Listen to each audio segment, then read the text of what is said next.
Hi everyone, it's wonderful to be here with all of you. My name is Alistair Coleman and I am the composer of the next piece, which is titled Moonshot.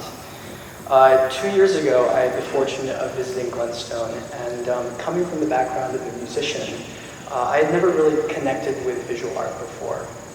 But upon reaching Glenstone, I was just immediately struck by the art, and also the way through which it was presented.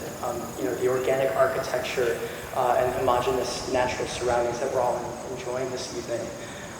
It all gave me the clarity to experience visual art more deeply than ever before.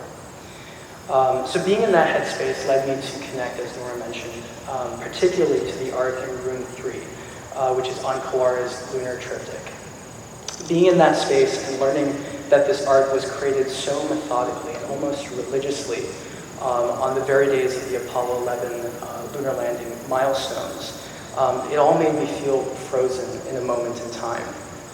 Even though I wasn't alive during the Apollo 11 mission, experiencing the art in that space made me conjure the videos and the photos, stories, historical artifacts that I've seen and heard. I also have a personal connection since my mom works as an engineer at NASA, and in all candor, my family and I are just total space geeks. So all of these intersections led me to envision a new work for string quartet titled Moonshot, which charts the historical events of the Apollo 11 mission, but through On Kawara's lens. The first movement, titled July 16th, is Launch, and the movement is very fiery, it's very fast and active and upward moving, so to speak. The second movement, July 20th, I really wanted to capture the solitude, but also beauty of space travel. I just imagine the lunar capsule just kind of orbiting the moon, all leading up to the momentous occasion of man landing and man's first step on the moon.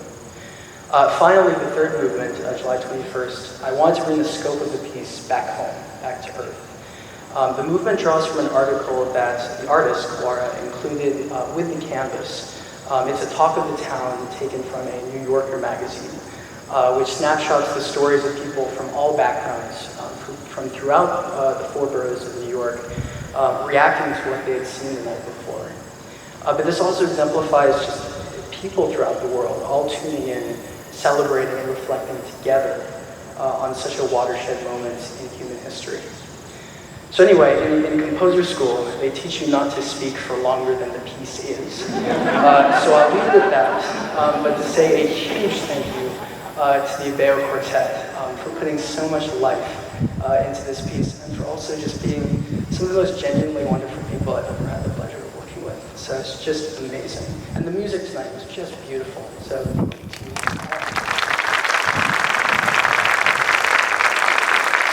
we're also grateful to the generosity of Glenstone's just incredible team for hosting us and welcoming us into their home, and for supporting this journey of bringing music to this beautiful space. And of course to all of you for coming out this evening. So I hope you enjoy the world premiere of Moonshot.